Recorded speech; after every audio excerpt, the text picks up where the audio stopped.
honestly, guys notice it more when you're out winning games, right? If Cleveland starts off in a bad start, they're not doing well, and all of a sudden Shadure or Dillon Gabriel are doing well in 7-on-7, they're throwing dimes, and practice drills, the number one defense can't stop them. People take notice of that, and the more that the players see it, they're gonna then the comments start happening over the lunch table. They start happening throughout the building, and that's when the pressure really will get severe. The Cleveland Browns were focused on resolving their quarterback situation until Jason Kelce made pointed comments that triggered a strong reaction from ownership. The response inside the organization was immediate and intense. What exactly did Kelce say that has the dog pound on edge and the front office under pressure? We've seen that miserable game by the Cleveland Browns. So they throw Joe Flacco in there, and I like Joe Flacco. He did good, but they gave him the resource of all the first-team guys. Then they throw Dillon Gabriel in there with first teams and second teams. So Dillon always is getting protected. The same thing again, they gave this scrub max protection on every play. Yeah, he completed some passes, but let's talk about his mistakes. He's still inconsistent with his throws, but he at least had max protection. The Cleveland Browns continue to be defined by inconsistency and avoidable setbacks. Even as fans hoped the organization had turned a corner, Jason Kelce, fresh off retirement, offered a direct critique that reignited doubts about the team's direction. His remarks implied the franchise's structure and decision-making remain unstable and recent progress may not hold. The takeaway for leadership is straightforward. Identify core issues, align on a coherent plan, and execute with discipline. For supporters, it's another sign that the problems run deeper than a single season. They throw Shadure Sanders in there with the lowest cab drivers you couldn't even get on 5th Street. And I'm pissed off, bro, because the play calling was abysmal. Look, even if you don't like Shadure, Shadure didn't even get a chance to be trash. Even if you think Shadure is garbage, he didn't even get a chance to be garbage. That's how awful the offensive line was. Kevin Stefanski still doesn't want to give Shadure second strings and first strings reps. Why is that? Browns ownership's response shifted from measured to urgent. The pattern is familiar in Cleveland. The team once treated Johnny Manzel as a franchise solution, retained Hugh Jackson for a second year despite results, and invested heavily in Deshaun Watson through a costly trade and contract. These decisions reflect aggressive but poorly aligned planning. The outcome has been continued instability instead of sustained progress. That this was the guy that they wanted to start. He's seasoned, he's experienced, he still has a big-time arm, even at his age, and they open with the Cincinnati Bengals. They wanted that experienced guy. He was always going to be the guy. They were not going to start Dillon Gabriel or Shadure Sanders in week 1. Kenny Pickett had a hamstring injury. It makes it easy to go with Joe Flacco. And the question isn't and wasn't going to be who's the starter in Cleveland. The question is, who's going to be the backup in Cleveland? Who's going to be the number 2 quarterback when they open the season against these Bengals? Fans still show up season after season, expecting improvement and bracing for setbacks. The usual pattern has been early optimism followed by a gradual collapse. But last season was different. For a sustained stretch, the Browns looked organized and competitive, resembling a functioning team. Couple days, 3 days until roster cutdowns, how do you feel about that? Do you feel like you belong here on this team? Obviously, I think overall as a player, I feel like I put in the work. I feel like everything I do, I try to do it to my best, and that's all I ask for. So I feel like everybody feels like, they should be on the team, and if you ask anybody on the team, would they feel like they belong, in their own eyes. So I feel like I do, but I'm my own player, I think about myself in a high regard. The front office entered the offseason confident. Kevin Stefanski was being praised, and the Dog Pound believed the team had made real progress. Then Jason Kelce delivered a pointed assessment that cut through the optimism. Fresh into retirement, the former Eagles All-Pro and Super Bowl champion said Cleveland still looks like a team patching over issues rather than building a durable contender. Kelce's view was direct. The Browns' structure is fragile, and the roster is too dependent on perfect health at quarterback. He argued the team is one injury away from losing continuity and sliding backward. Because Kelsey has operated inside a stable, championship-level organization, his comments carried weight with players, media, and fans. The reaction was immediate. People took his critique seriously, not as outside noise, but as an informed evaluation of how a successful team should be built. Ownership also felt the impact. Jimmy Haslam's response shifted to urgency, a sign that leadership recognizes the stakes.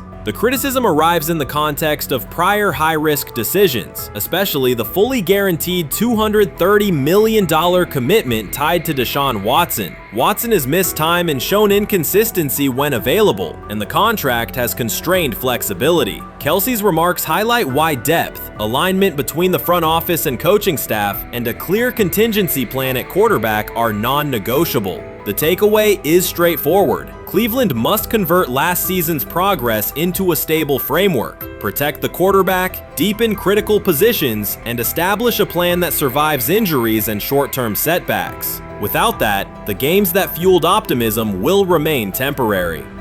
If you're a betting man, who do you think starts for the Browns at quarterback? Okay, this is the situation. Kenny Pickett, they actually traded for him. Joe Flacco, no one's bringing Joe Flacco in the building thinking Joe Flacco's going to be the starter. If Joe Flacco is your starter, You got a problem. you have a huge problem. And if they were saying Shadure was the starter as the 5th rounder, you got a real problem too, because he passed over all these guys in these reps in the offseason in shorts, in bikini shorts, Speedos and stuff. Like, no. That kind of stuff. So I'm not that surprised. When you put down a 3rd round pick on a quarterback, you do believe he has a certain skill set. Jason Kelce stated the obvious. Cleveland committed to a quarterback who hasn't played at an elite level in years, and Joe Flacco's playoff run didn't change the long-term outlook. Ownership appeared more upset that the criticism was public than by the substance of the critique. Many fans agreed. They've seen this pattern before. Rosters age, injuries are inevitable, and when a single contract dominates the cap, one setback at quarterback can undermine the entire season. Kelsey's broader point was about structure. The Browns prioritized the high-cost, uncertain starter over depth and contingency. The late-season surge masked issues that remain: limited cap flexibility, thin depth at key positions, and an offense that lacks a credible plan B. Fans recognize how quickly a strong defense can decline with injuries, and how an offense without redundancy stalls. The AFC North raises the stakes. Baltimore with Lamar Jackson sustains a top standard. Cincinnati with Joe Burrow returns to contention when healthy. Pittsburgh rarely slips below .500 under Mike Tomlin and wins with defense and consistency. In that environment, Cleveland can't rely on perfect health or peak form from one player. The path forward is clear. Diversify cap allocation, reinforce the offensive line and receiver depth, carry a legitimate backup plan at quarterback, and install a scheme that functions regardless of who is under center. Given what we saw yesterday with Shedeur Sanders, somebody on the Cleveland Browns is 100% getting fired, probably by the end of this year. The person who's probably going to end up getting fired is Kevin Stefanski, because I know that he didn't want Shedeur Sanders on the team. It was Andrew Berry who made that pick. You can't really go against your GM. Bad things happen in this situation. But Shedeur Sanders is not without fault for what we saw yesterday. This is the play that we saw yesterday that has the internet just exploding, where Shedeur Sanders took like a 24-yard sack. Half of the internet is saying that this is all Kevin Stefanski's fault. Cleveland showed progress last season, but the underlying concerns remain. Jason Kelce highlighted them directly. The Browns' long-term plan is fragile, cap-constrained, and overly dependent on perfect health at quarterback. His comments focused attention on structural issues, roster depth, continuity in coaching, and a sustainable offensive approach, rather than a single hot streak. That criticism resonated because it reflected what many around the league already see. Ownership's reaction underscored the sensitivity. Jimmy Hasslam has presided over frequent coaching and quarterback changes, and external scrutiny carries weight when it comes from a respected veteran with championship experience. Kelsey's remarks reinforce that last year's Joe Flacco stretch was a short-term solution, not a foundation. The team still needs a durable plan that can withstand injuries and inconsistency. The practical takeaway is clear: stabilize the system, diversify cap cap usage and build depth at key positions so the offense functions regardless of who is under center. That includes a coherent development pathway for younger talent such as Shadure Sanders, with defined practice reps, protection, and scheme alignment. Kelsey didn't say anything outrageous. He articulated the gap between a brief surge and a credible long-term contender. I have the faith of a mustard seed, right? Because this is the greatest resurrection since Jesus the Christ, right? Like at some point, Joe Flacco was thinking about getting into TV, right? Joe Flacco didn't have a job, and then now you not only come back and start for the Cleveland Browns late in the 2023 season, but they came back around to you. You're now the day one starter for a franchise that just 2 years ago was in the playoffs. The Browns' quarterback situation remains unsettled. Deshaun Watson was expected to be the long-term answer, but injuries and inconsistent play have prevented him from reaching an elite level. When the team turned to Joe Flacco after Watson's season deteriorated, Flacco immediately lifted the offense and produced results that highlighted the gap between expectations and reality. That a 39-year-old late addition could outperform a $230 million starter was not just a short-term surprise, it raised fundamental questions about roster construction and evaluation. Quarterback depth has been fragile, and the late-season surge masked broader structural problems. Jason Kelsey's remarks made that clear. Cleveland is vulnerable if the starter is unavailable, cap flexibility is limited, and the offensive plan lacks a stable contingency. His critique drew attention to leadership and planning as much as on-field performance. Jimmy Haslam's strong reaction reflects the pressure on ownership. The organization has promoted a message of stability and progress, but Kelsey's assessment suggested those gains are not yet durable. The path forward requires a realistic approach to the cap, a credible backup plan at quarterback, and a system that holds up regardless of personnel. What it is that they're doing is they're treating Shadure Sanders like a fifth-round pick. Right? We're not covering every fifth-round pick in the NFL hoping that he gets an opportunity to be the starter on day one. We felt like, oh my goodness, they got a diamond in the rough. Shadure Sanders fell to the 5th round. They felt like they evaluated him there, and that's where they picked him. And they're playing the guy that they picked in the 3rd round over him because they evaluate him at a higher level than what they do Shadure Sanders. And I get it. The Cleveland Browns are once again creating problems of their own. Their latest misstep centers on Shadure Sanders. Ryan Clark and Dan Orlovsky have both noted that Cleveland is repeating the same mistakes. The team spent valuable draft capital and is now undermining that investment. This reflects a persistent issue in the organization's decision-making. It's not just a football decision, it's a pattern of self-inflicted setbacks. Habits and some of the traits that we saw show up in college were very prevalent this past weekend against the Rams. Holding onto the football, catching the snap and not reading the defense, kind of evaluating what the defensive line is doing, and then trying to see if you can go make a play, and that's the concern. Okay, it's 1st and 10. They want a play-action double move at the bottom of the screen. The route doesn't win, and then the protection breaks down a little bit. You're taught as a young quarterback, protection breaks down, find the closest check down. It's right there, it's 1st and 10. He gets to like the 4th part of the Cleveland Browns have long carried a reputation for instability. Even when it appears they are turning a corner, the organization finds a way to create new problems. Momentum gives way to questionable decisions and progress stalls. The latest situation centers on Shadure Sanders. It highlights recurring issues in leadership, planning, and execution. Instead of establishing a clear path forward, Cleveland risks undermining its own investment. There's a lot of players who feel like they should have been picked at a certain spot, should have been viewed in a certain way. But when you get on these teams, it's about developing the team, not doing what's individually best for a certain player. And that's what Kevin Stefanski has to do. And I get it. We want to say all the reasons why what's happening to him isn't right. But maybe we aren't right on the way that not only the entire NFL viewed him, but now the Cleveland Browns view him as well. Shadure Sanders was not brought in to be a placeholder or a scapegoat. He is expected to be the long-term solution, a high-upside quarterback with the tools, poise, and Sanders' pedigree to elevate the roster. The focus should be on developing him and positioning him to lead the team forward. They sabotaged it. They rigged it against him today, putting him in with 3rd and 4th stringers, 5th stringers. You got no shot at quarterback. They threw him in because they didn't want him to make any more splash and put any more heat on Stefanski. It's a desperate, dangerous situation in which he's got no shot, man. He's throwing to Sal freaking Canella? What? But he got sacked 5 times because he's hanging on the ball trying to make a play, and nobody can separate. Then it comes down to a couple of minutes are left, and Shadure tries to go on the field, and Stefanski puts Tyler Huntley in place of him. Excruciating to watch. Shedeur Sanders brings accuracy at all levels, steady leadership, and the kind of composure that comes from handling pressure. Fans were energized, and the league was paying attention. For once, Cleveland had a credible source of hope at quarterback, then the familiar pattern returned. Instead of committing to a clear development plan, first-team reps, stable direction, and a defined timeline, the Browns introduced uncertainty and slowed his progress. Rather than building around him and giving Shedeur a direct path to lead, they split priorities and sent mixed signals. The result is momentum stalled at the very point it should be accelerating. I also can't blame anybody who says, I don't necessarily trust this coaching staff to develop a quarterback or to evaluate the quarterback position. They have made some really oddball decisions at this position over the last several years, and I don't blame anybody for questioning, do these guys actually know what they're doing? I don't think that's unfair at all. The thing that I would say is that they're desperate. They're very desperate. Like the entire organization is desperate.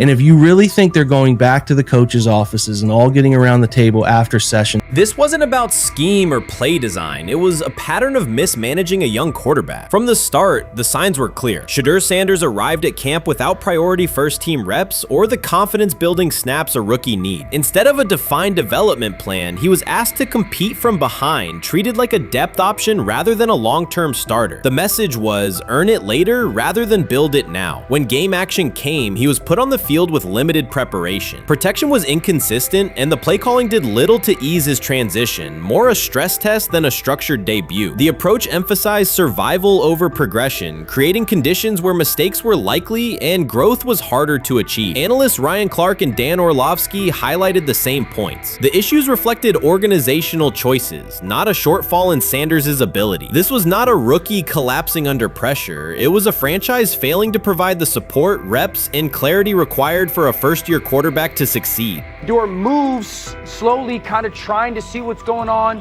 and then that creates that sack fumble. So a lot of the stuff that we just saw in college is a big deal. This ball gets snapped at the 48-yard line. Defense has won the rep. Play is dead. Throw the ball away. It's first down. But instead we run and it's a 2.5, 3-yard loss. So instead of being 2nd and 10, we're 2nd and 13, we're dead. Again, here's the opportunity to throw the juke route. Hold, scramble. So some of those things that I was and others were concerned about on the college tape showed itself again. This is not the end of the world, though. This is part of his development. Cleveland managed to take a highly promising rookie and within weeks put him in a position where he looked unprepared. Ryan Clark called out the core issue. A first-year quarterback cannot succeed without protection, clear situations, and a controlled environment. Dan Orlovsky added that when a young quarterback isn't given structure, support, or coherent schemes, you're not evaluating ability, you're manufacturing failure. That's what happened to Shedeur Sanders. Browns fans weren't just disappointed with the results, they were alarmed by the process. This is a fan base familiar with quarterback missteps, yet even they recognize the pattern. A talented prospect subjected to poor planning and inconsistent guidance. After one preseason setback, the conversation shifted toward maybe Shedeur isn't ready instead of examining coaching, play design, and preparation. The reality is clear. The question isn't whether Sanders is ready, it's whether the Browns were prepared to develop and support him. Well, that would be a nice exit strategy because he would come up as doing Shadure a favor. I mean, one's got to go, right? One's got to go, to clear this thing up. At some point, but I'm sorry, I know they don't care. If they were to trade Shedeur Sanders now after that preseason performance and he would go on to be good. The organization has cycled through quarterbacks for years, and the pattern is unchanged. Blame the player, protect the system, and repeat the same mistakes. Fans are split. Some argue Shedeur Sanders needs time and support, while others treat one rough outing as proof he isn't the answer. That division hides the real problem, the Browns' process. This isn't Shedeur failing, it's the team failing Shedeur. Across the league, successful teams create clear development paths. Kansas City brought Patrick Mahomes along behind a veteran and tailored the offense before handing him the job. Houston committed to CJ Stroud, built around his strengths, and let him grow with consistent direction. Smart teams invest, protect, and show belief. Cleveland did the opposite with Shadure. Uneven reps, inconsistent protection, and unclear plans. Then question the outcome. That's not development, it's organizational mismanagement. These players have played a tremendous amount of football. Right. And I remember last year when Bo Nix came out of Oregon, we talked about all the easy throws Oregon creates. Right. The level of the skill players that are around him. And then we watched Bo Nix acclimate to the NFL game extremely quickly.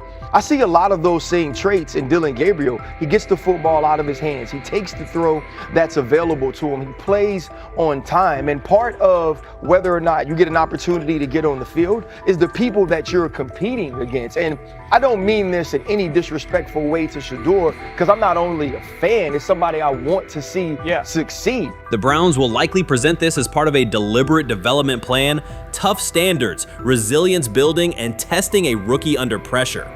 In practice, it isn't development. It's a damaging approach that undercuts growth. The organization has not shown a consistent model for nurturing young talent, and Ryan Clark and Dan Orlovsky highlighted that publicly. After Shedeur Sanders stumbled in a preseason game, the reaction was immediate. Headlines, polarized fan takes, and sweeping conclusions about his readiness. The front office offered little acknowledgement of the conditions he was placed in. Clark's point was direct. You do not evaluate a rookie by how he looks in a setup designed for failure. You evaluate him when he's properly supported. Orlovsky explained how poor coaching choices, protection, sequencing, and role clarity can quickly erode confidence and stall development.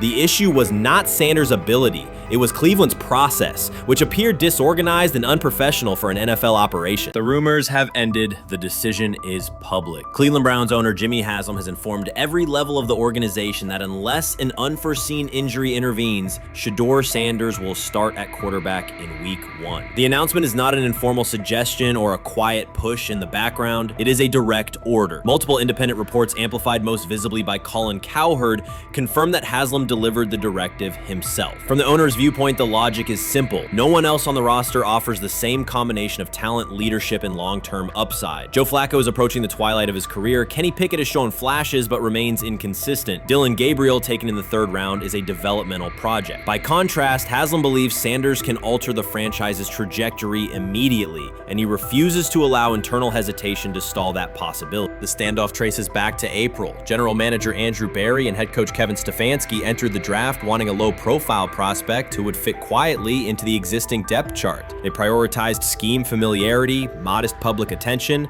and a clear developmental timeline. When the board lined up, they reached for Gabriel in round 3, reasoning that an early investment would justify keeping a rookie on ice behind the veterans. But Sanders continued to slide, first through day 2, then deep into round 5. Hasslam watched the names come off the board, convinced the league's bias against Deion Sanders' outspoken son was obscuring legitimate first-round talent. When Cleveland's 5th-round pick arrived and Sanders was still available, Hasslam intervened. He did more than approve the choice, he overrode the original plan, making it clear that the organization would select Sanders and give him every chance to compete. From that moment on, the Browns' internal narrative splintered into 2 camps, those ready to accelerate around their owner's vision, and those still trying to protect their original approach. Once rookie minicamp began, Sanders erased much of the speculation. He commanded huddles, processed coverages quickly, and delivered throws with anticipation that belied his draft slot. Teammates noted his willingness to accept blame for missed timing, then correct the error without dramatics. While Flacco and Pickett split most first-team reps, Sanders treated limited opportunities as full-speed auditions. During organized team activities, he identified blitz looks, redirected protections, and consistently found his second read when the primary route was covered. More than one defensive veteran told local reporters that Sanders looks like the best arm in the building. That assessment forced Barry and Stefanski to reevaluate their timetable. They could no longer label Sanders a long-term project without contradicting on-field evidence. Drafting Gabriel 2 rounds earlier had provided the staff an excuse to slow roll Sanders' ascent.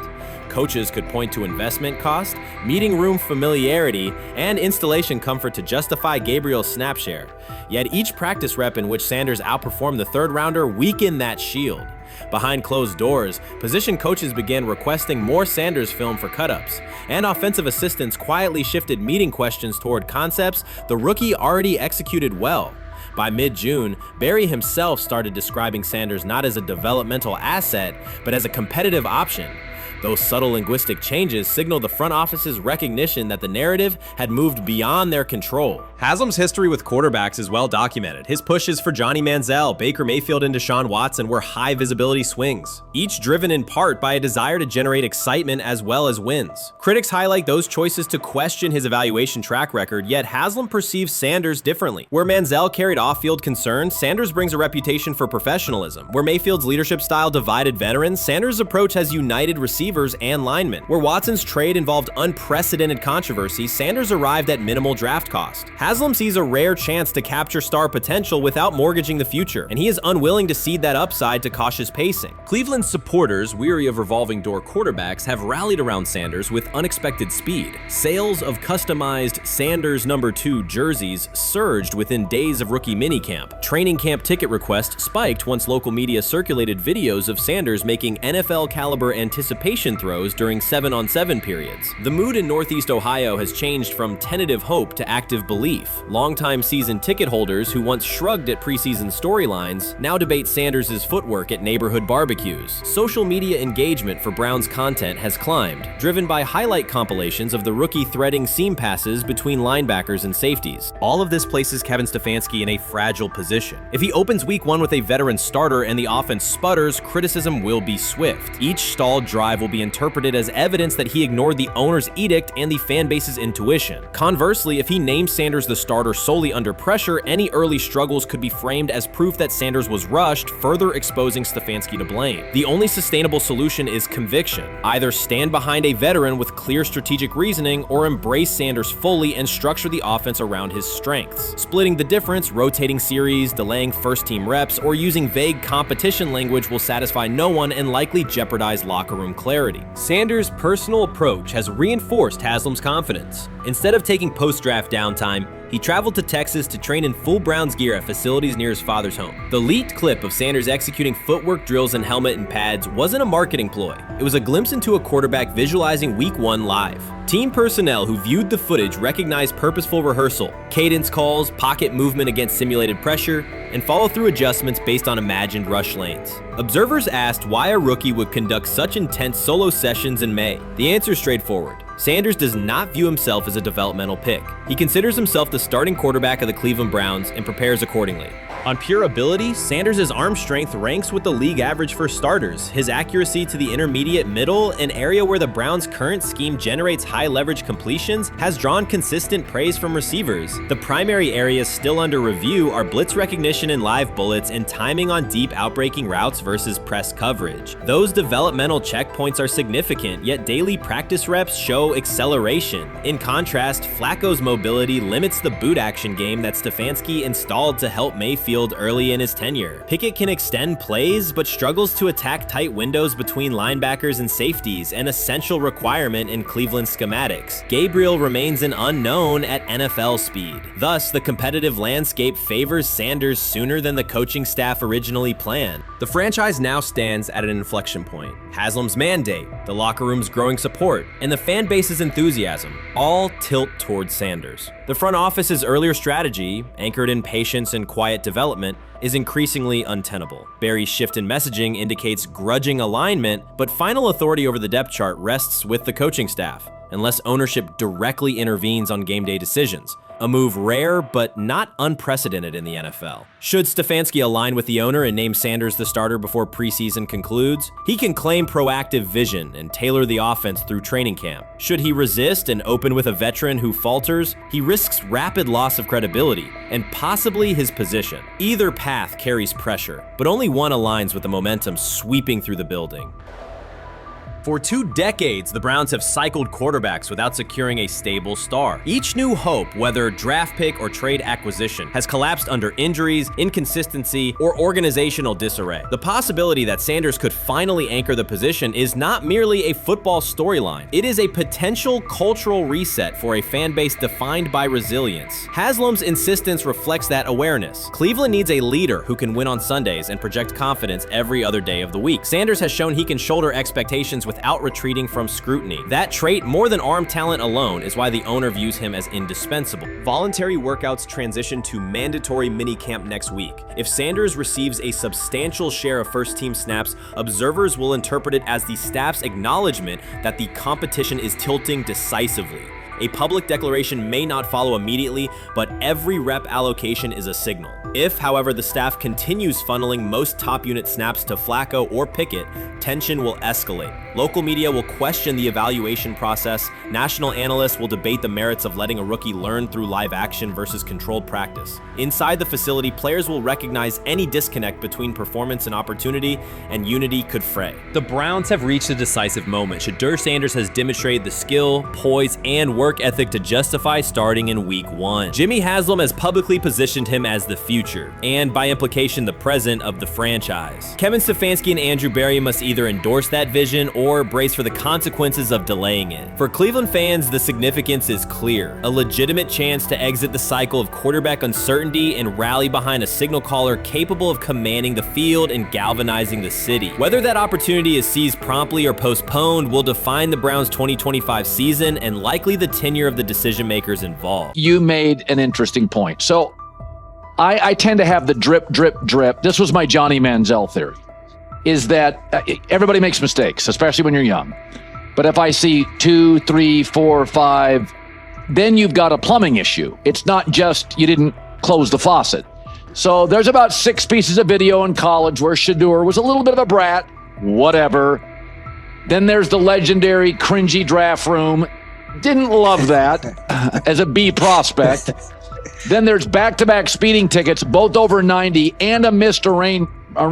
The NFL is navigating unexpected headlines after a former Browns coach publicly defended Shedeur Sanders in response to reports of multiple speeding tickets. The coach's statement has sparked extensive online debate. Supporters welcome the show of loyalty, while critics question the motive. Sanders now finds himself at the center of an unforeseen controversy, and observers want to know why a Cleveland coach is standing so firmly in his corner. The story is developing rapidly and continues to draw intense attention. When it came out that he got a speeding ticket, I said it's not really that big a deal.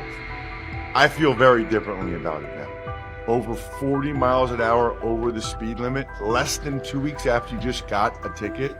I don't know if that's entitlement or immaturity. There's got to be some teams that are feeling very good right now that they didn't draft him. Observers are focusing on Shedeur Sanders' recent speeding ticket, treating the violation as a measure of his character and sidelining his athletic, academic, and philanthropic accomplishments. The incident, driving 15 miles per hour over the limit in a borrowed Lamborghini, has drawn sharp criticism. In response, a former Cleveland Browns coach has taken the opportunity to comment, even though the franchise is widely viewed as unstable due to its frequent coaching changes and limited on-field success. By defending Sanders, he presents himself as an authority on discipline and leadership. The statement, coming from an organization seldom praised for stability, has nonetheless attracted considerable attention across the league.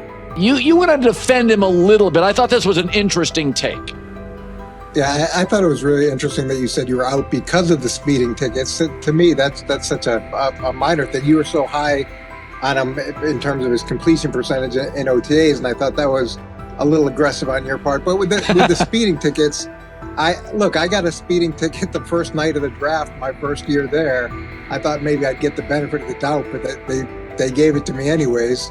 As soon as the former Browns coach defended Shedeur Sanders, social media erupted with commentary, resembling the volume of draft night coverage. Posts and opinions appeared within minutes, and criticism escalated rapidly. Detractors amplified Sanders' minor speeding violation, while supporters argued that such reactions were disproportionate to a single traffic citation. Shedeur Sanders received 2 speeding citations, and the minor traffic issue quickly drew national attention. Before considering the former Browns coach's response, it is useful to clarify the facts. Sanders, son of Pro Football Hall of Famer Deion Sanders and a current college quarterback, was twice ticketed for exceeding the limit while driving a high-performance vehicle. Commentary on social media escalated rapidly, with critics framing the incident as a significant character concern, even as the league has historically tolerated far more serious legal transgressions. Stepping into the debate, a former Cleveland Browns coach, best known for a tenure filled with losses and contested decisions, issued a strong public defense. sense. He argued that 2 speeding tickets should not define Sanders' reputation or overshadow his on-field talent and community work, urging a balanced assessment of the player's actions. I don't love it from a 5th-round draft pick. I don't love that it happened multiple times.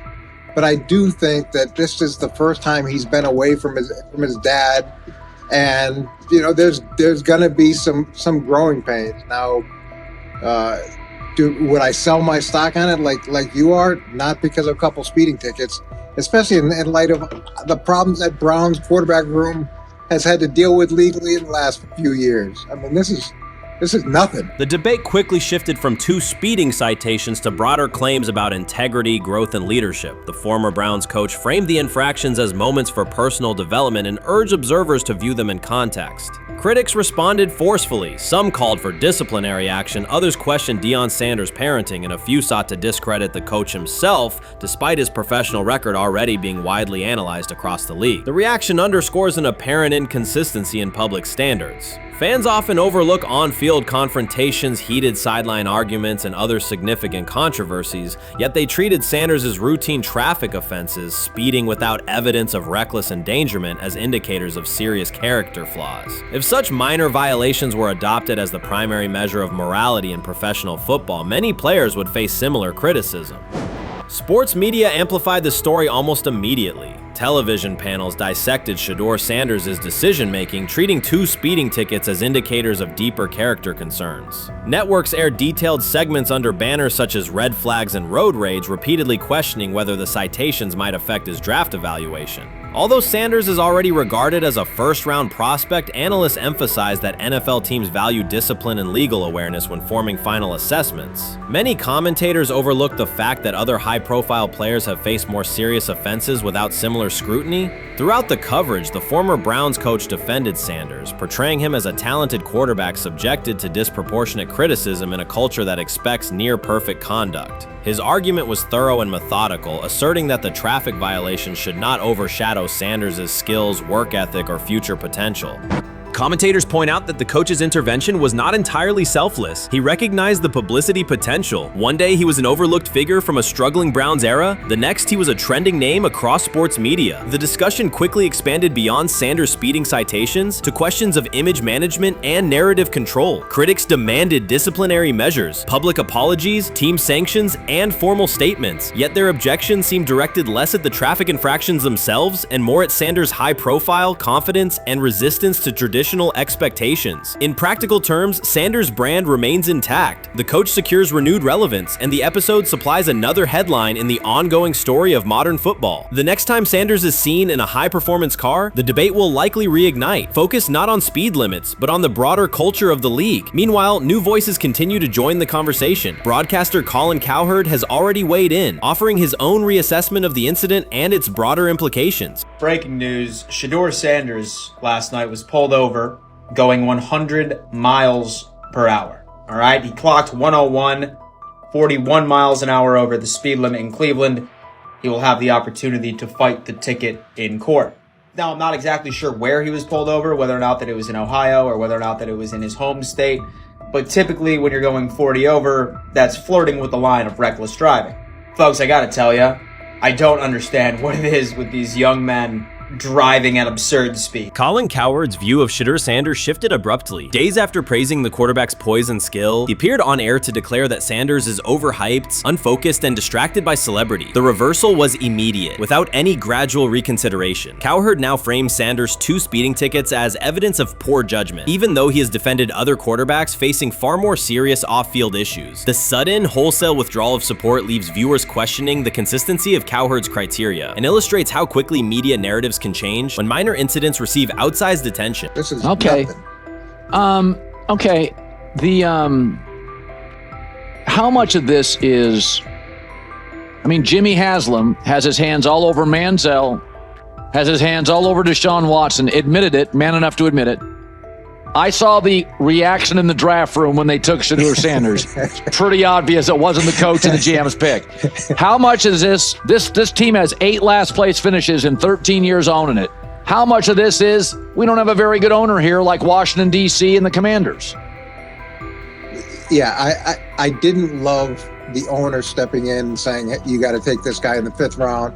and I doubt they'll ever admit to it. While Colin Cowherd urged teams to move on from Shedeur Sanders, former Browns coach Eric Mangini offered a more measured response. Mangini, whose tenure in Cleveland was marked by mixed results, used his platform to provide context rather than condemnation. Instead of sensationalizing the speeding violations, he encouraged viewers to consider Sanders' circumstances. A 21-year-old quarterback whose life is scrutinized both on and off the field. Mangini acknowledged that the tickets were mistakes, but emphasized that they do not by themselves define Sanders' character or future. He noted the extraordinary attention athletes received today, combining the responsibilities of quarterback, public figure, and social media presence. Under such pressure, missteps are magnified, and criticism multiplies quickly. Mangini concluded that any evaluation of Sanders should weigh the totality of his behavior, performance, and growth, rather than isolate 2 traffic citations as decisive evidence of poor judgment. You can't fire the owner because he can't fire himself.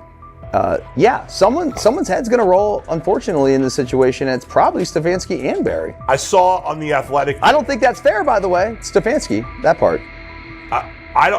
I agree. I was saying the other day on my podcast that Barry should be fired, and I said I wouldn't fire Stefanski, but a couple of people made the point of saying, well, if you fire the GM, you got to give him a chance to hire his own coach, which is fair. That's true. So I would fire Barry. I would hire a new GM.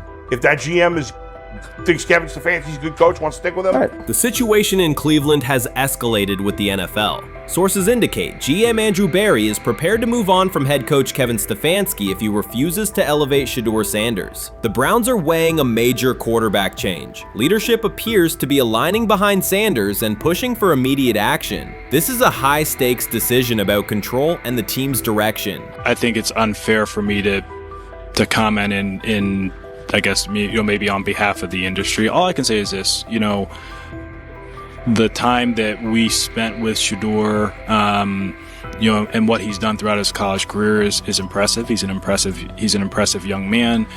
He's a really good quarterback. Sometimes, fit comes into play. And I'd also say this, there are 4 more rounds of the draft. And then maybe lastly, it's less about where you get picked and what you do after you get picked. That's really the most important thing. Getting to know him over the course of the spring, he has a ton of resolve. Andrew Barry appears to be at a breaking point. Pressure from fans and within the organization to play Shedeur Sanders is intensifying. Barry is pushing for a move towards Sanders, while head coach Kevin Stefanski remains cautious about altering the depth chart. The divide is clear. One side wants acceleration, the other a measured rollout. The organization is under heavy scrutiny, and the focus has shifted to when, not if, Sanders sees the field. Has the 4th highest odds of any head coach this season to be fired. He's clearly on the hot seat. It's been a discussion for really a couple years now, dating back to last season's 3-win season. And he's always had kind of hot and cold seasons. And now the sports books are saying he's 4th on the list. Number 1 is Mike McDaniel of the Miami Dolphins, Brian Dable of the Giants at 2, Shane Steichen at 3, and there is Kevin Stefanski plus 650 to be fired. This has moved beyond tension to outright stubbornness. Rather than elevating Shedeur Sanders, the staff has chosen Dillon Gabriel. The current depth chart looks less like a forward plan and more like resistance to change. Fans have been clear about who they expect to see, yet the organization keeps delaying. Every week without a real evaluation of Sanders slows development and blurs accountability. Cleveland is choosing a conservative approach when a decisive decision is needed, sending a message of uncertainty to both the locker room and the city. Now being the 3rd string quarterback for the Cleveland Browns, was that so much was made out of unbelievable. He actually made the team as the 3rd string quarterback. Like that was a big deal. Like that was somewhat of a surprise to a lot of people. He should have been the 1st pick in the draft. Kevin Stefanski appears to be doubling down to validate his approach. Despite sustained demand from Browns fans to see Shedeur Sanders reflected in chants, merchandise, and constant discussion, he continues to keep Dillon Gabriel in front on the depth chart. The decision functions as an assertion of control rather than a response to momentum. Even with clear signals from the fan base, Stefanski is staying with Gabriel and delaying a full evaluation of Sanders. It is a deliberate choice to maintain his plan and pacing, not to accelerate change. Cleveland is prioritizing continuity over recalibration, keeping any transition to Sanders on hold. But yeah, I mean, the Browns are in a tough spot. They have wasted. You traded a ton of high draft capital to get Deshaun Watson. You've gotten nothing out of Deshaun Watson and missed an opportunity. Like, who knows who they would have drafted? Now, maybe they would have screwed up those picks and the Browns would still be in bad shape.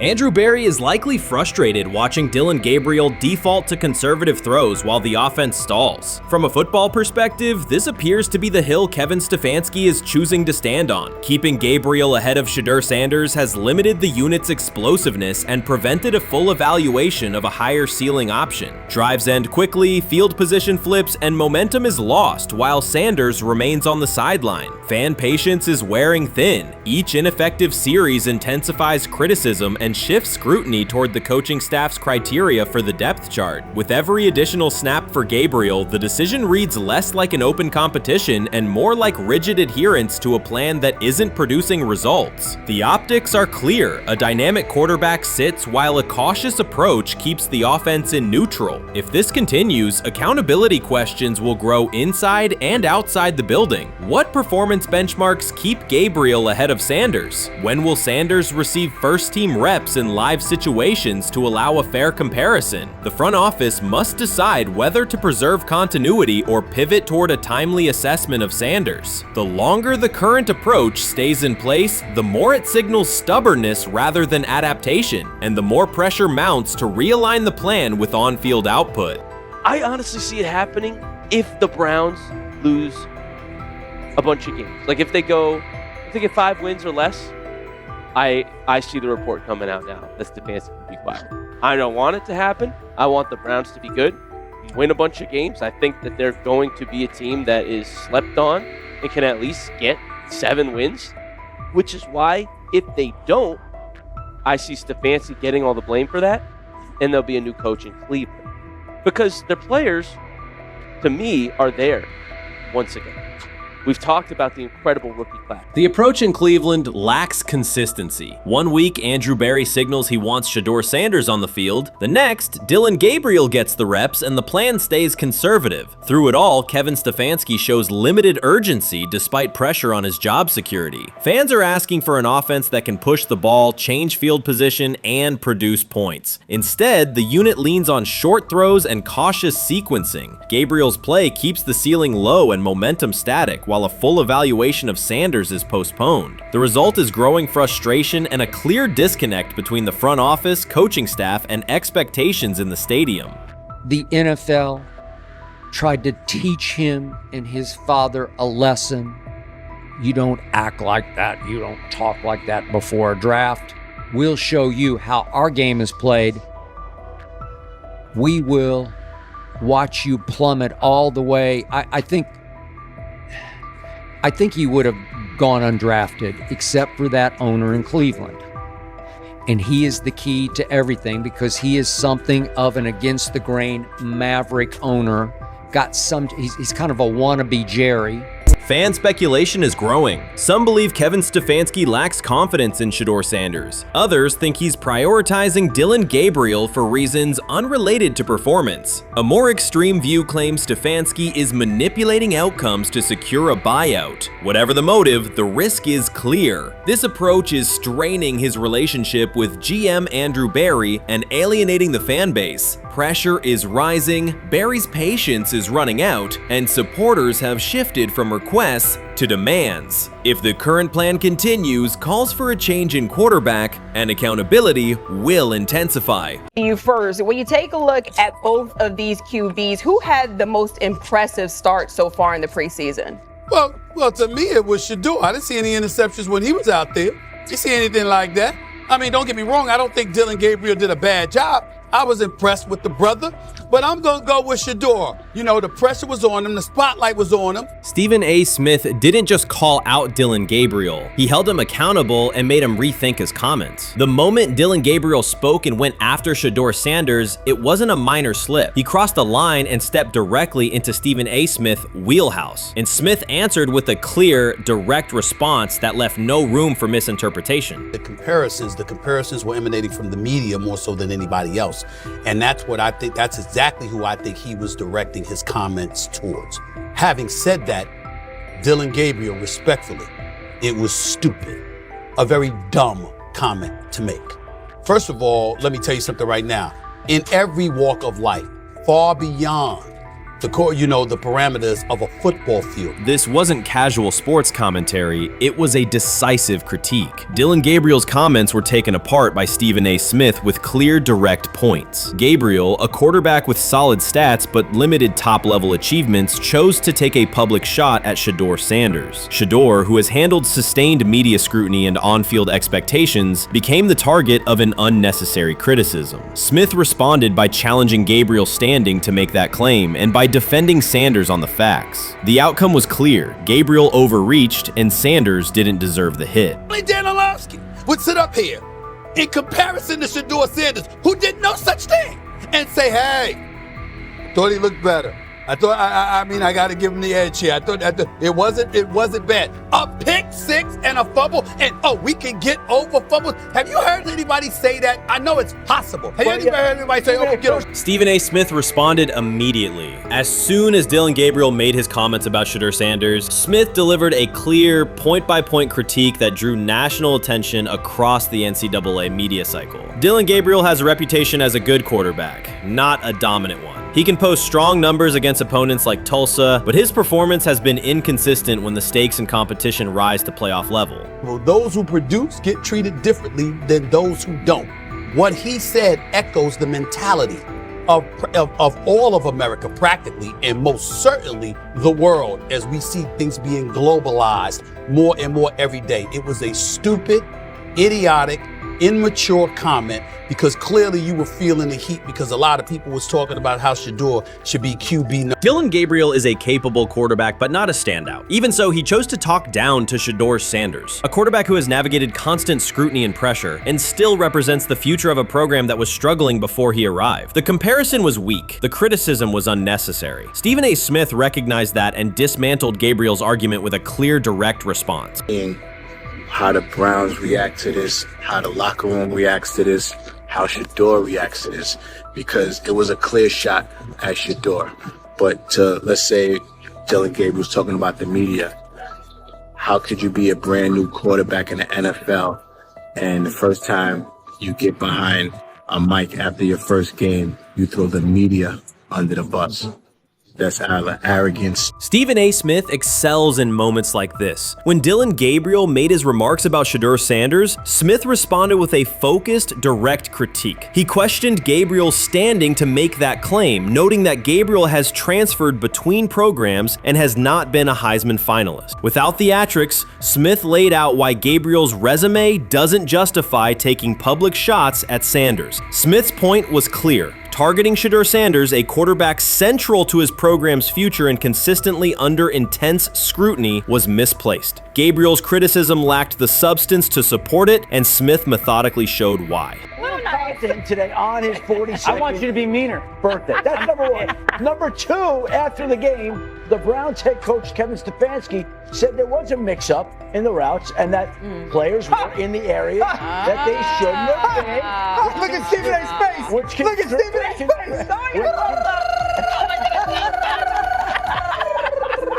Look at his face.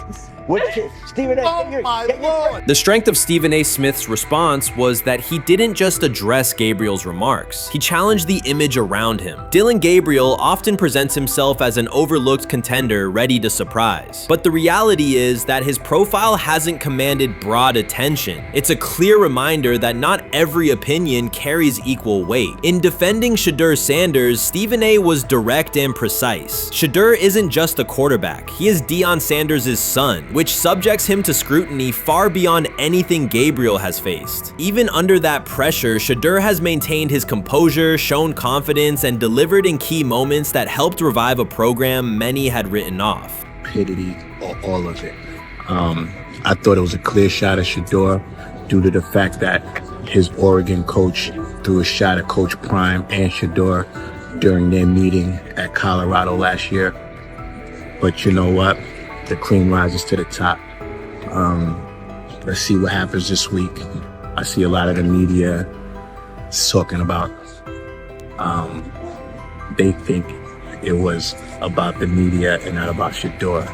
And I think that's a chess move. For Dillon Gabriel to take shots at Shedeur Sanders was a miscalculation. Stephen A. Smith made the mismatch clear. Gabriel's attempt to shame Sanders was unnecessary and counterproductive. You don't target Deion Sanders' son when Deion has turned Colorado into primetime television. It underscored that Dillon Gabriel has often played with a chip on his shoulder because the spotlight hasn't followed him. He has been around long enough to compile numbers but not to earn broad respect. That's why going after Shedeur was misguided. Sanders, despite ups and downs, drives headlines. Gabriel's most notable headlines have been his transfers. Stephen A. Smith pressed that point without hesitation, challenging Gabriel's standing and leaving his argument looking like a forced throw that turns into a pick six. You know what? Still needs to thank me a little bit more for that restaurant I treated him and his family to, because it was big time, and stop embarrassing me by going places and trying to use coupons. That's how pathetic he is. The point is that a pick six and a fumble is usually considered a bad day. Stephen A. Smith didn't need to raise his voice to make the point. He presented Dillon Gabriel as a player whose talk outpaces his resume and defended Shedeur Sanders with clear comparisons. That's why he called Gabriel out so directly. The comparison wasn't just unfair, it was forced. Now look at Gabriel's record. The numbers are solid and he can win against average defenses, but the resume lacks defining markers. There's no sustained Heisman contention, no late season surge that reshaped the national picture, and no postseason moment that cements a legacy. The track record reflects steady production, not top-tier impact. That's the gap Smith underscored. Gabriel's criticism of Shedeur Sanders wasn't supported by what he has accomplished, while Sanders continues to carry a program under constant scrutiny. Let's see someone who step up and make some plays out there. Ain't no way. Gabriel Ain't no way. He not built like that. No way. And this one is picked off and going back the other way. Oh my God, why did he stop playing? Now it's a foot race. And that is that. They told me bust out my AP, perfect timing. H-shot, we about to get legendary. Shedeur star the next game, baby. Shout out Dillon though, you know what I'm saying? Bro, I love you, my heart. What am I bigger than cheese, bro? You know what I'm saying? But Shedeur got it. Shedeur Sanders is a national brand who draws viewers for both performance and result. Dillon Gabriel's attempt to diminish him read as resentment. And Stephen A. Smith called out the insecurity and lack of awareness directly. Colorado under Deion Sanders is prime time, and Shedeur sits at the center of that spotlight. If Gabriel expected the sports world to agree while he took a shot at Shedeur, he misread the moment. Smith dismantled the argument and questioned the credibility behind it. Gabriel will move on. He'll keep playing, give interviews, and have fans, but this exchange will trail his media profile as a reminder of a misstep. It's a clear example of a resume that doesn't justify taking public aim at a quarterback carrying that level of scrutiny and responsibility. For the Cleveland Browns preseason game today is that the way that some white folks watched Shedeur Sanders last week is the way that some black folks were watching Dillon Gabriel today. And it's not Dillon Gabriel for Dillon Gabriel's sake. Most folks don't have a problem with Dillon Gabriel. It's what he represents, which is the disrespect of a black person for no other apparent reason than they are a confident black person. Dillon Gabriel thought he was aiming up. Instead, he was placed back among quarterbacks who are good but not great. Stephen A. Smith made the central point. Dillon Gabriel doesn't shape the conversation. Sports are about narrative as much as numbers, and Gabriel's story doesn't move the culture, while Shedeur Sanders does. Smith highlighted that contrast clearly. By the end, Gabriel's credibility had taken a measurable hit. The critique was decisive and sent a broader message to any player considering public shots at Shedeur Sanders. If you step into that debate, you will be held to a higher standard and your resume will be tested. Dillon Gabriel learned that the hard way. I view things as I got time. I got time to be able to grow and mature, you know, and be able to understand the ins and outs of the defenses and be able to get the good insight from the vets in the room. So I look at it as, a plus. And whenever, it's time for me to play them. Shedeur Sanders rolled into Browns camp and instantly made the whole practice feel like a recess pickup game. NFL vets suddenly looked like they'd forgotten the playbook and were just trying to keep up. With that being said, I see some balls coming out of Shedeur Sanders at that camp, and I'm like, kind of looks like a guy. Yeah, I'm ready. He can sling it. Ready to. I see him, some of the veterans, how they talk to him, mic'd up, see what he's doing in the community. Talking about Njoku there? Njoku, Mike Napier. You once you see, different little interactions and things like that, I know he has the talent. We'll see. It'll be a competition that usually brings the best out of guys, especially young guys. So I'm interested to see how that quarterback situation. Right after Shedeur Sanders tightened his cleats and the Browns settled in for what they figured was a routine camp day, the whole vibe tilted sideways. No blazing comet, no UFO touching down at midfield, just a swagger-charged quarterback striding in like he'd crashed the wrong league and thought, yeah, I'll stick around and run this show. The Browns had no clue what storm was rolling in. You'd expect an NFL team to do a quick scout, maybe pull up a highlight reel or two, but nope. They greeted Shedeur with a shrug, only to watch him seize the field on snap one and run the whole operation like a seasoned pro. First and foremost, he's been the best quarterback in camp. Now look, Joe Flacco ain't had many opportunities. There was a whole day I saw he didn't throw the ball at all. Here's my theory on the situation. They already know who's starting in the number 2 is. They already know. Joe Flacco and Shedeur Sanders is already locked up. You're missing the boat, people. You're missing the boat. Your boy, Kenny Pickett and Dylan Gabriel, they're fighting. Shedeur didn't merely clock in, he hijacked the session. One moment he's loosening his arm, the next he's roasting veteran QBs like faded names on busted draft boards. Defensive coordinators everywhere had the same gut punch reaction.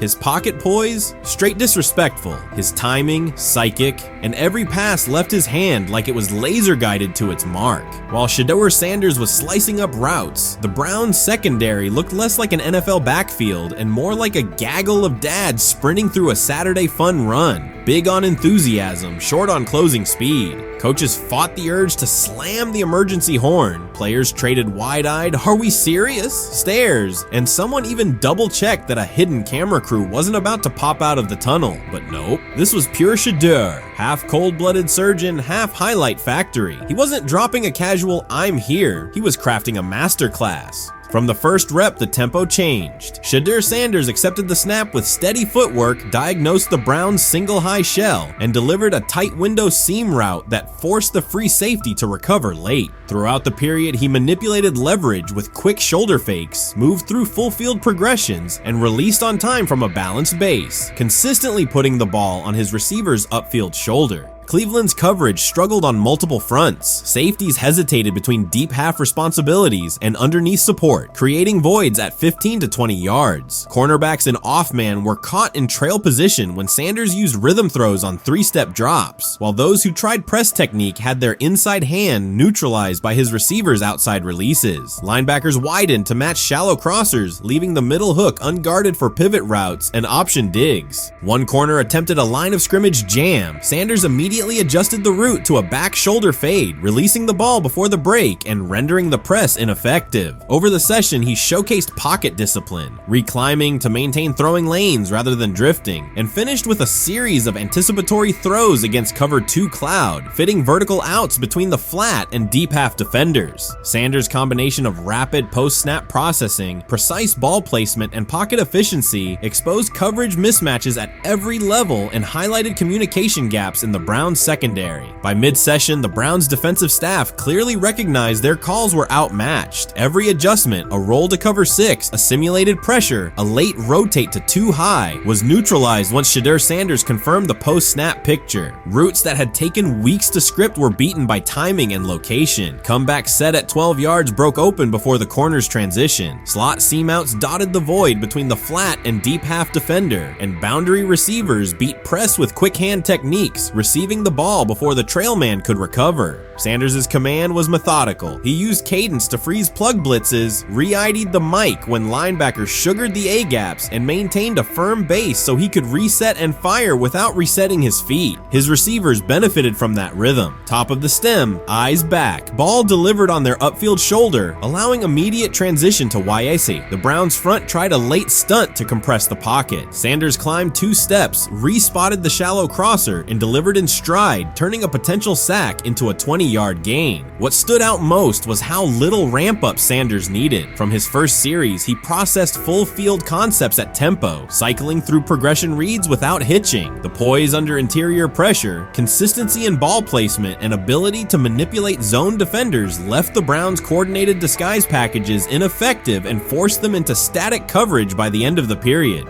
In short, Sanders' efficient mechanics, rapid processing, and anticipatory accuracy rendered Cleveland's defensive game plan ineffective at every level, from pre-snap disguise to post-snap spacing. Imagine there's many people that think Dylan Gabriel's a better quarterback than Shedeur Sanders. I don't care where they were drafted.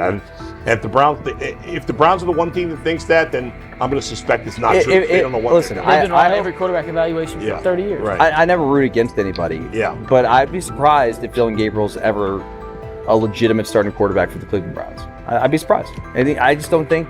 Well, then it is a wasted pick because you took him in the top 100. Yeah, but potentially. Yeah. May get away with it because of Shadure. An edge rusher chirped at Shedeur Sanders between snaps, hoping to shake his rhythm. On the very next play, Sanders answered with a 30-yard laser, a deep dig from the boundary side that split the single high safety and the trailing corner. He hit the top of a 5-step drop, kept a firm base, and delivered on time to the receiver's outside shoulder, turning what should have been a routine rep into a sudden change explosive. From that moment on, every coverage wrinkle the Browns tried, rotating from cover 3 to quarter half, flashing a Tampa 2 shell, mugging both A-gaps, was met with a precise counter. When corners pressed, Sanders adjusted the route to a back shoulder fade. When safeties widened, he checked to a glance post. When linebackers bailed, he found the running back on a delayed option out of the backfield. Even late simulated pressures couldn't move him off his spot. He simply climbed, reset his feet, and fired. As Cleveland's defenders rotated through checks, Sanders manipulated them with cadence and eye discipline. He froze weak side safeties long enough to create intermediate windows, then feathered the ball into those lanes before help could arrive. When the Browns finally dropped 7 and matched every route, Sanders tucked the ball and converted 2 separate 3rd and 6 situations on the ground, reminding everyone that his mobility is as calculated as his arm. By the end of the session, the defensive coordinator's call sheet looked obsolete. Sanders had neutralized blitz looks, exposed spacing issues in zone, and forced the unit into static base coverage just to survive the period. It wasn't a camp drill anymore. It was a clinic on timing, processing speed, and controlled aggression, delivered snap after snap by a quarterback who never needed a warm-up lap to own the field. They never planned on taking him. The problem is, like Ocho Cinco said, you got somebody that has endeared himself to the locker room. And guess what? The difference between him and Tim Tebow, the biggest one, is he can play. He can throw the ball. Tim Tebow running around being an H-back, he can throw the ball. And he's done everything he needs to do. He ain't saying nothing. He ain't rocking the boat. He ain't mad about the reps. He ain't mad about none of that. All the people out there want to see is this, like Tyler said earlier. We want to see what he can do with Jerry Jeudy. That's it. I want to see what he can do with David Njoku. I want to see him with Junkins. I want to see him with the first running backs. If you are cooking, if you are beating down the doors with the 3s and 4s, guess what? You deserve more. From the first team period on, Cleveland's secondary looked a step slow. A deep third safety hesitated on a post-snap rotation, leaving Shedeur Sanders free to climb the pocket and fire a 22-yard out that arrived before the defender could plant and drive. The supporting cast around him, players fighting for roster spots, not Pro Bowl invites, benefited from his command. Sanders used tempo to control the defensive front, altered protections at the line, and located throwing lanes so quickly that one receiver didn't register the catch until he crossed the goal line. As the Browns tried new personnel groups, coverage busts multiplied. Starters slipped out for hamstring stretches while rookies rotated in, only to find the ball arriving on their blind side before they'd completed a midpoint squeeze. On a later 3rd and long, Cleveland finally closed the interior rush lanes, compressing the pocket with 3 defenders. Sanders pivoted through the traffic, stepped into a narrow escape window, and without resetting his shoulders, whipped a no-look pass to the boundary curl for a fresh set of downs. The throw turned a potential sack into an explosive play and left the coaching staff scrambling for answers. The people who are fascinated by Shadure for whatever reason, whether it's his play, I guess last year was kind of fun. If you're just like a guy who grew up like loving Deion Sanders and passed that love on down to your kids, I can see why you're like that. The one thing I will give them is you're looking at this quarterback room. If you're a fan of Shadure and say, why can't he go beat Dylan Gabriel or Joe Flacco or Kenny Pickett? So I do understand that part of it, right? Because why not? Why couldn't he be a Brown starter in October or November? That looks like a quarterback room where everyone will get a chance to start.